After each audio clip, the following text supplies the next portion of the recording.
Bonjour les libérés. Bah écoute, merci en fait de m'accueillir aujourd'hui dans ton bureau, c'est-à-dire dans ton taxi. Mon bureau mobile. Et voilà, je suis en escapade pour Montpellier. Je faisais une petite escale à Paris. Ah, tu vas à Montpellier? Je vais à Montpellier rejoindre Claude et Alexandra Poussé. Oui, bonjour, bisous Alexandra. Voilà. Et je voudrais que tu te présentes au mouvement des libérés, parce qu'en fait tu es très actif sur les réseaux sociaux. J'étais. Sous le nom de Éric Lacaille, n'est-ce pas? Surnommé Rico. Voilà. Donc vas-y, présente-toi. Qu'est-ce que tu fais dans la vie et pourquoi tu le fais et comment es-tu devenu libéré? Tu as 30 secondes. Eh bien, je suis arrivé sur Terre et j'en repartirai. Voilà, les 30 secondes sont passées. Le présent, artisan depuis 5 ans. Putain, ça rime en plus, quoi, dès le matin. Il faut vous dire qu'il me prend au réveil. Alors au réveil, tant que j'ai pas bu mon litre de café, ceci dit... Enfin, je te prends, s'il te plaît. Il me prend au réveil. Non, je te filme au réveil, hein, parce que Il me filme au réveil. je connais pas assez encore. On verra ça le week-end prochain. Donc, qu'est-ce qu'on peut dire? Que je connaissais pas le milieu artisan en France. Toujours été salarié dans le privé et après fonctionnaire. J'ai connu diverses formes sociales d'activité. Je me suis jamais posé de questions sur ce qu'il pouvait y avoir autour. Et notamment autour de l'Europe, puisque l'Europe, j'ai découvert qu'on nous l'avait caché. Donc c'est ça qui m'intéressait quand je suis devenu artisan et que je voyais la galère des collègues qui étaient déjà dans le truc avant moi. L'argent qu'on devait payer sur des chiffres d'affaires réalisés qui sont des chiffres d'affaires, on va pas dire virtuels, mais qui ne font pas dégager un bénéfice réel quand on emprunte professionnellement. C'est compliqué à expliquer rapidement, mais c'est comptable. Au niveau comptable, il y a beaucoup de problèmes au présent. En fait, tu payes sur de l'argent virtuel. Voilà. On te demande de payer des charges sociales dans les régimes français des artisans sur du virtuel. Pourquoi du virtuel? Parce que tu rembourses un capital d'emprunt et tu es imposé dessus. Donc c'est de l'argent que tu n'as pas. Tu l'as pas au présent. Tu l'auras peut-être dans le futur quand tu revendras ton bien que tu auras acquis après avoir payé ton emprunt. Donc je me suis dit, là en fait tu travailles plus pour payer plus. C'est de la logique comptable. Donc je me suis dit comment essayer de survivre. Juste payer mes charges et avoir de quoi vivre humblement sans couler. Sans être écrasé par les 47% réclamés en totalité de ton bénéfice virtuel par le RSI. Donc c'est quand un collègue m'a dit un jour, tu sais, il paraît que tu peux t'assurer ailleurs en Europe. Il m'a informé. Donc c'est lui en fait qui t'a mis en contact avec le mouvement des libérés? Pas du tout. Non? Il m'a pas mis en contact, il m'a juste dit... j'ai un copain qui m'a dit qu'il y a un mouvement, il y a des gens qui s'assurent ailleurs en Europe. J'ai dit, mais ils s'assurent comment? Il me dit, va voir sur les pages Facebook et puis tu verras. Donc là, t'as cherché, t'as trouvé? Donc j'ai cherché sur Facebook, j'avais déjà mon compte que j'avais fermé depuis longtemps, inactif, mais je l'ai réactivé pour ça. D'accord. Parce que ça m'intéressait pas comme site Facebook, vraiment, c'est pas... il était désactivé depuis des années. Et du coup... la première fois qu'on m'a dit ouais on peut s'assurer ailleurs en Europe, tu peux quitter le système social français, j'ai dit la réaction qu'on a de base c'est quoi cette connerie quoi. Ah ouais, t'y croyais pas même. Tu crois c'est quoi cette connerie? On m'a jamais rien dit, moi c'est la France, c'est le plus beau pays du monde, on est les plus heureux, on est le meilleur pays de tous les pays des univers, etc. On nous a fait croire que on est dans un pays idyllique.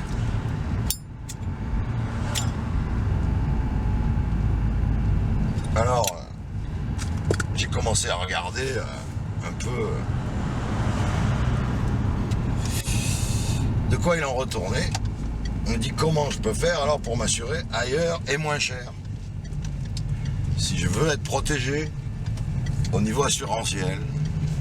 Et là, j'ai commencé à découvrir les différents sites internet comme les pigeons, les médecins ne sont pas des pigeons, les tondus, sauvons nos entreprises, les sites de Claude Reichmann, les libérés de la Sécu, les pages.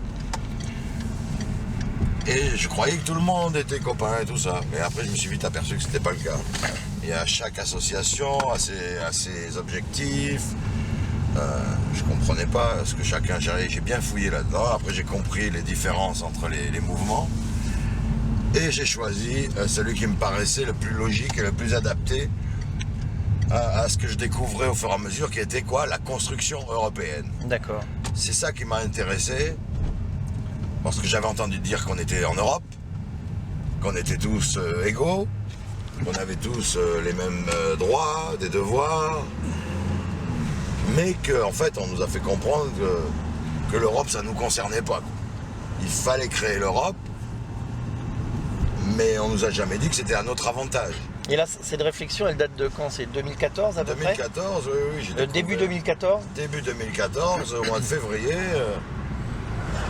J'ai découvert ça, j'ai plongé dans... Ce qui m'a intéressé, c'est quand j'ai entendu parler de droit européen, ce qui m'intéressait, c'est au niveau juridique. C'est les textes. Les textes, j'avais jamais fait de juridique de ma vie, mais ça m'a intéressé, j'ai plongé dedans, et plus je découvrais, plus je lisais des textes juridiques, des directives européennes, etc., des documents que je ne vais pas détailler là, Oui.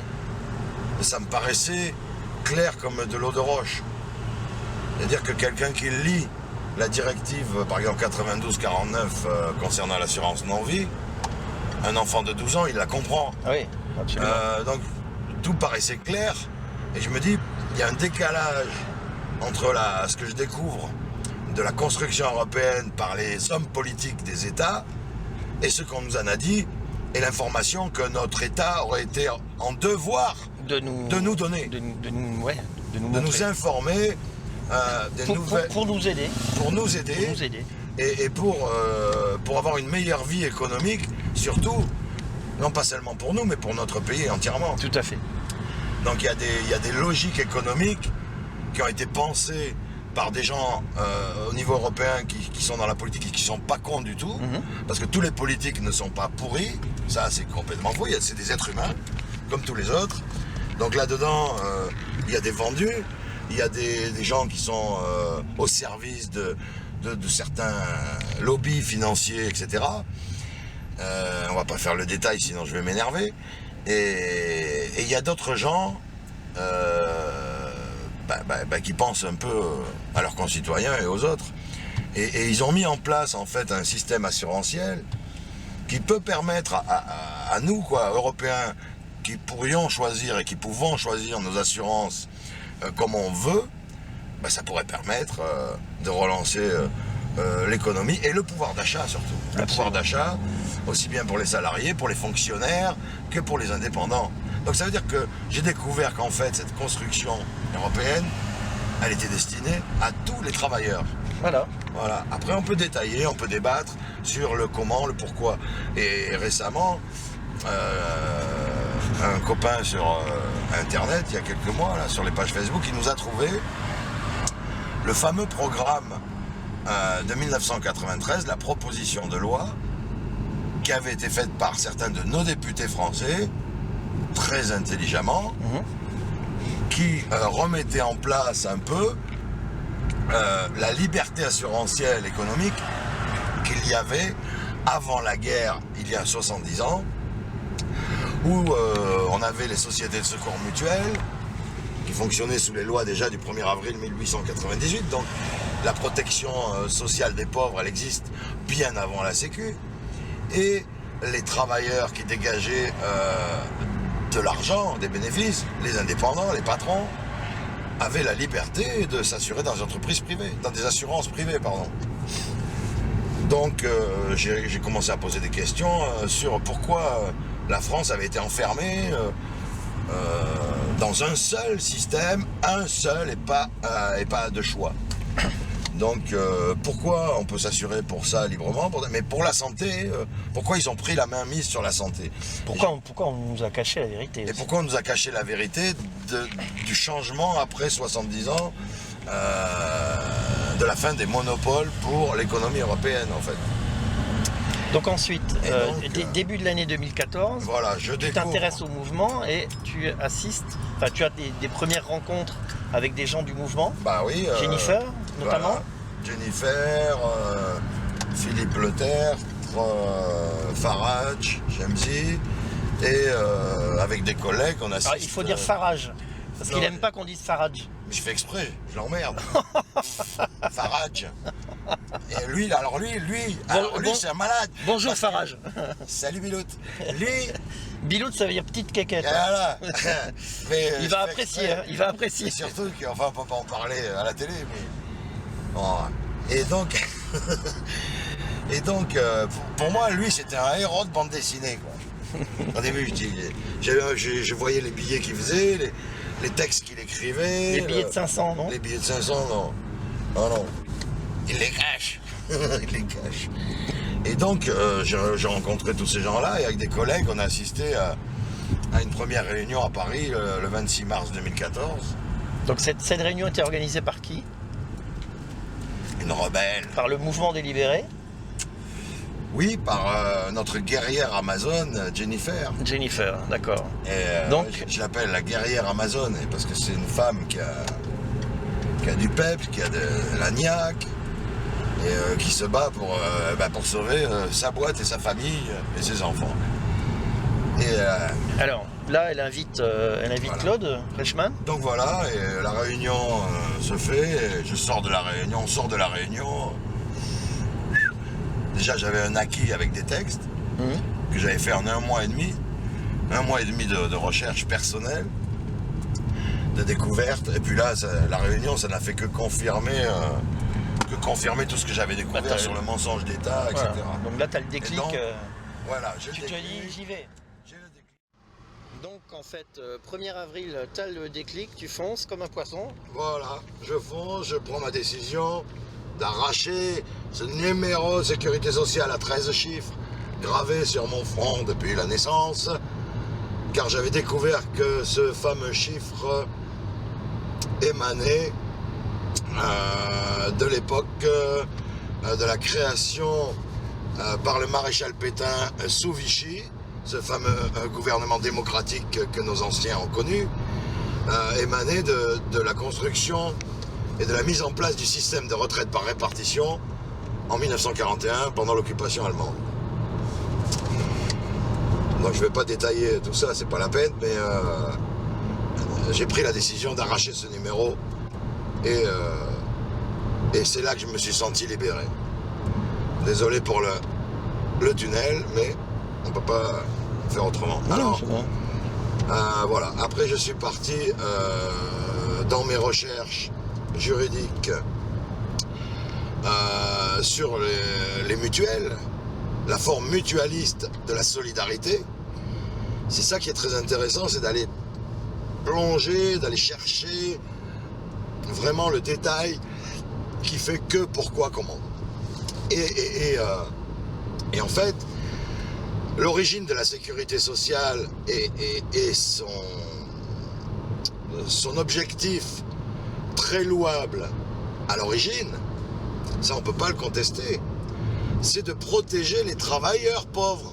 Et oui, il y a des travailleurs pauvres, et il y en a encore aujourd'hui. Le but de la sécurité, comme avait très bien dit le général de Gaulle, elle avait dit la sécurité sociale, c'est très bien pour 1 million de pauvres types. Ça veut bien dire ce que ça veut dire. C'était pour protéger des gens qui n'avaient pas une situation économique Viable. viable et socialement intéressante pour pouvoir s'assurer eux-mêmes et se soigner eux-mêmes.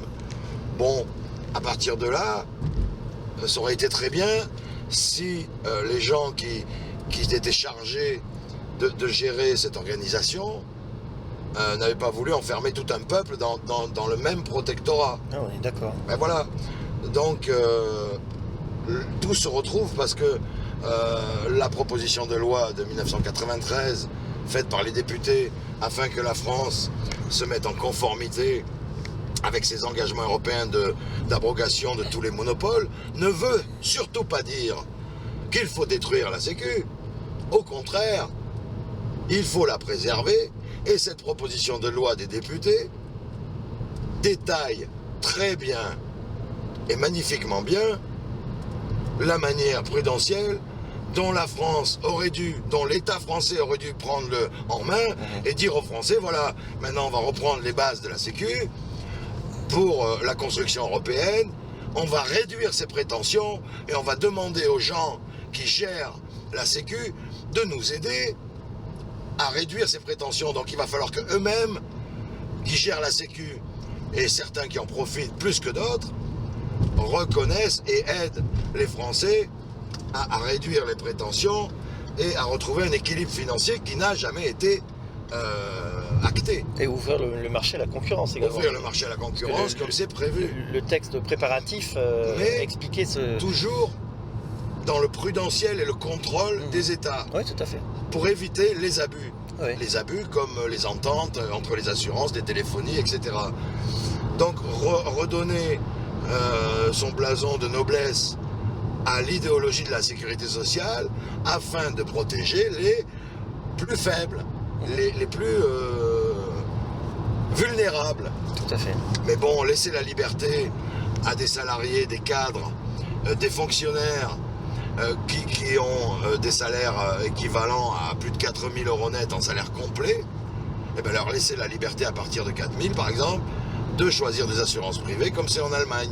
L'Allemagne s'est très bien mis en conformité avec le droit européen en 1996 en disant à tous ces indépendants, quel que soit votre bénéfice, vous démerdez, vous assurez tout seul. Voilà. Par contre, nous avons un socle de base de sécurité sociale qui prend en charge les grosses maladies, etc. pour tout le monde, auquel tout le monde participe. Mais pas à hauteur de 47%. On laisse gagner de l'argent aux gens qui veulent entreprendre et on participe au socle sécurité sociale pour les plus faibles à hauteur de 7 à 8% de nos revenus. Et après nous, tous ceux qui s'assurent ailleurs ne demandent plus rien à la Sécu. Absolument. Sauf à prendre éventuellement avec les assurances, les plus grosses maladies, etc.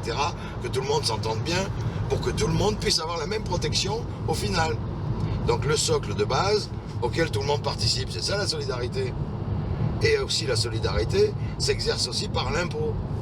Donc dans un système prudentiel comme il était prévu par la proposition de loi, tout le monde est protégé. Mais seulement ceux qui peuvent s'assurent dans le privé, les cadres, les fonctionnaires qui le désirent, qui sont au-dessus de 4 000, et les indépendants. Et à ce moment-là, à partir du moment où la Sécu a moins de gens à protéger, elle a moins de dépenses, mais aussi, il faut qu'il y ait beaucoup moins de gens qui la gèrent. Parce que le coût de gestion aussi, ça compte. Alors après... pourquoi est-ce que ce texte de loi a été foutu il a été rangé dans les tiroirs de l'État parce que ils n'ont pas voulu ils ont voulu garder leur paix sociale préservée alors que même un des députés c'était Philippe de Villiers, il me semble. Voilà, et puis d'autres. Le problème est que à la limite s'ils avaient su expliquer même aux syndicats syndicat caca.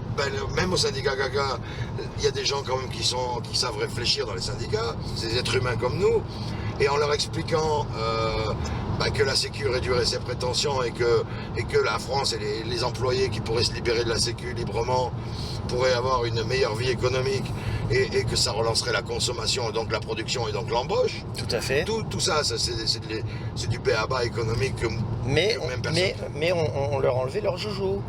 Rico, c'est ça, on leur a enlevé leur bébé. À certains, on leur a enlevé le dernier bastion communiste français. D'idéologie communiste. Bien sûr. Voilà. Donc l'affaire était dans le sac. Ceci dit, maintenant, ils sont allés tellement loin dans le mensonge et la tromperie juridique qu'ils ne savent plus comment s'en sortir.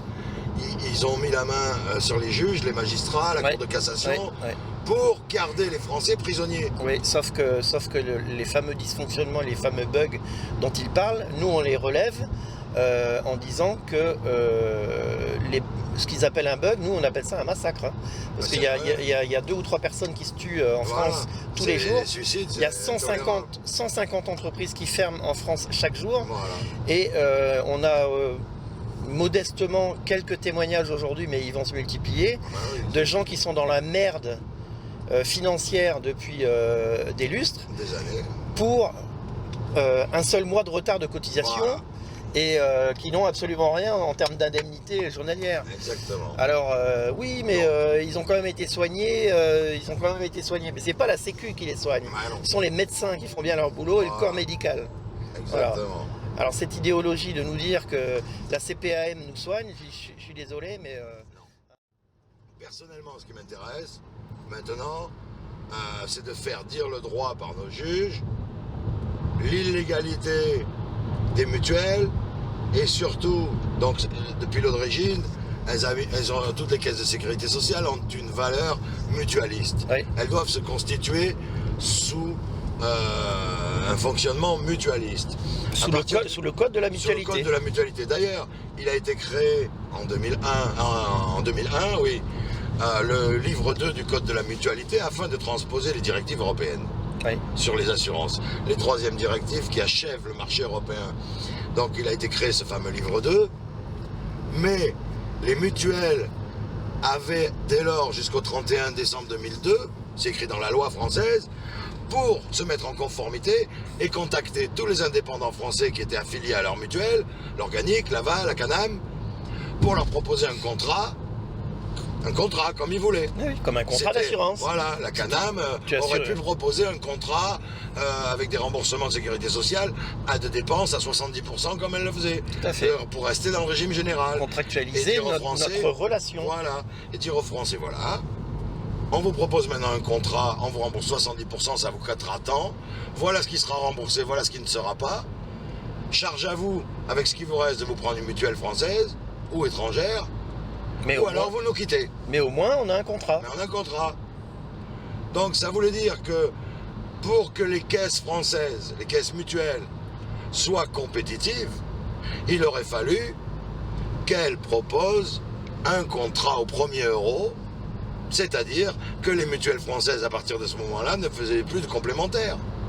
Les autres mutuelles. Non mais surtout que si on signe un contrat, il peut être dénoncé. Ah, déjà, un contrat il peut être dénoncé, mais là ce que je veux dire, c'est qu'ils se sont rendus compte que là, les mutuelles privées, comme les Malakoff-Médéric, les machins, les trucs... Malakoff-Médéric qui appartient au frère de Nicolas Sarkozy. Appartient, il est PDG, mais enfin bon bref. Oh, il appartient. J'ai pas bon d'accord, c'est un abus de langage. J'ai pas fouillé là-dedans, ça m'intéresse pas. Ce qui m'intéresse, moi, c'est le pourquoi du comment. Donc le pourquoi du comment, il est très simple. Au 31 décembre 2002, les mutuelles qui fonctionnaient sous le code de la mutualité ne se sont pas mises en conformité avec les nouvelles lois. Ils ont continué, sans rien dire à personne, à exercer les relevages des prestations, là, comme on dit, de prendre des cotisations. L'appel.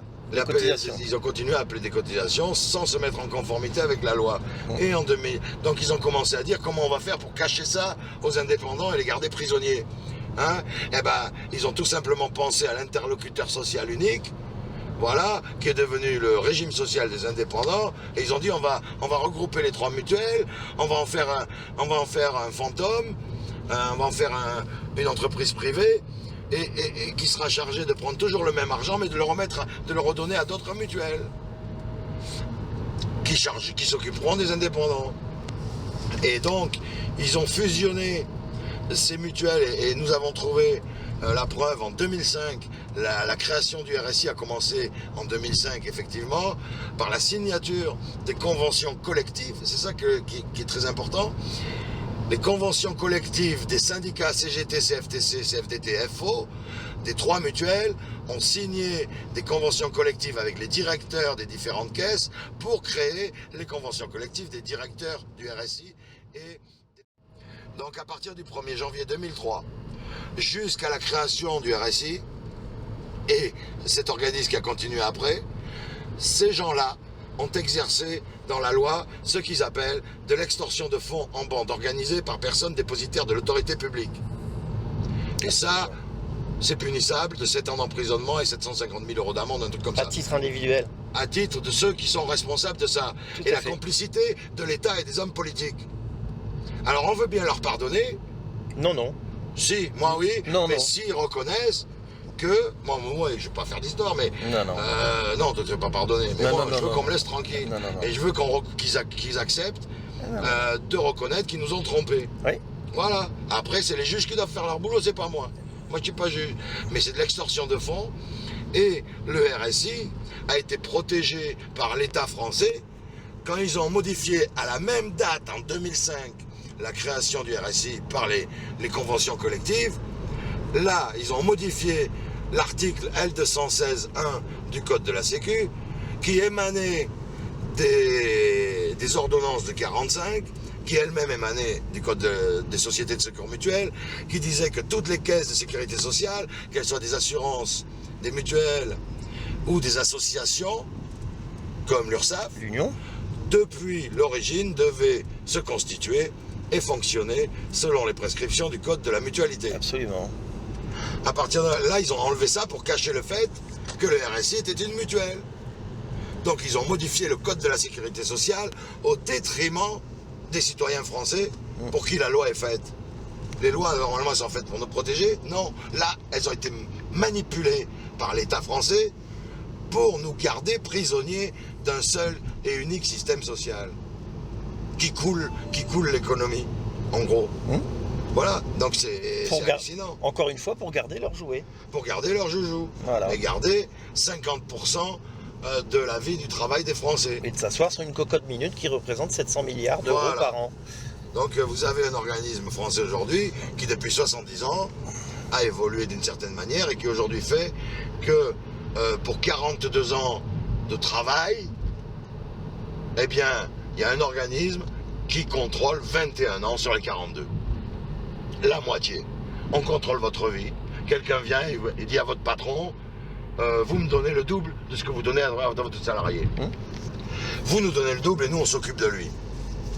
On va lui dire quand c'est qu'il pourra prendre sa retraite, avec l'argent qu'on aura pris, on lui dira combien on lui donnera. Si on veut lui donner. Si on veut lui donner, voilà, parce qu'il y a beaucoup de problèmes de liquidation de retraite, etc. Donc vous avez des gens qui contrôlent 50% de la vie de leurs concitoyens depuis des années. Et ça, c'est plus tolérable. C'est plus tolérable. 50% de ta vie est contrôlée par quelqu'un que tu connais pas.